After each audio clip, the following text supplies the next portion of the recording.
Is your experience more important than how Jesus is worshiped? Whew.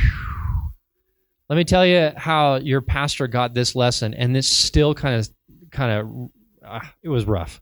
There was a time, some of you might remember this, where we had the power go out in this church.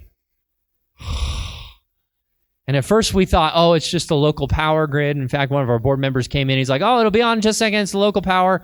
Turns out it wasn't the local power. Well, it might have been, but it burst our big old breaker that controls the entire church.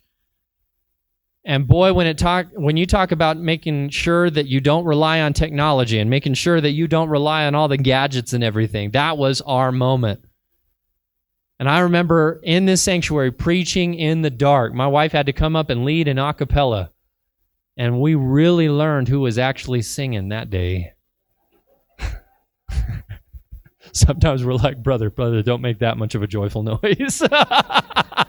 No, I'm kidding. I tell you, everything was gone. And it went on for about a week and a half because the severity of that breaker and getting that fixed was no easy task. And I remember having to go through services without anything. We were just in the dark. It reminded me about being on the mission field. But you know, it was amazing. It was amazing how many people in our church actually showed up. And also it was amazing who didn't want to be here. It was an educational moment. And today, sometimes we look for a place that will give us the experience. I only want to be part of a church that I get the tinglies or I get the vibes. When I come in and I just feel good, and I don't want to leave with a smile on my face, not a frown. We have all these different laundry lists of requirements that we want from where God has us in the body. And if it's not met, then what we do is we say, well, that was a great experience. We'll go to the one down the road. And then we'll write reviews on Facebook. Well, anyway. Never mind.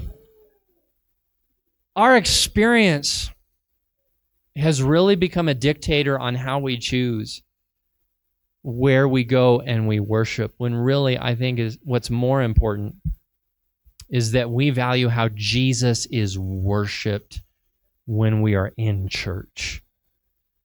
Because you see, when Peter was at Cornelius' house, Jesus was being worshiped.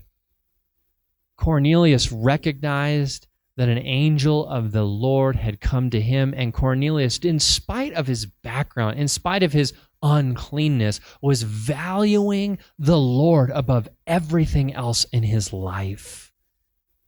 To the extent where the messenger that he recognizes that God has sent becomes an object of his worship. One thing that we can see about Cornelius is that he is sold out to the Lord. And when we come in the body, we need to recognize that this is not all about the comfort. It's not all about the things we can provide. It's about Jesus being worshiped, Jesus being glorified. Jesus should be the center of the stage. It shouldn't matter all the other things. I know they're bells and whistles and they're great, but if you can walk out of a time being with your family and say, man, did you see how people were adoring Jesus, then you are part of the body of Christ. If you walk out and you do not see Jesus lifted high, don't come back. It's all about Jesus. And if we make it about anything else, beware, it will not be long before the worst things come out of that place.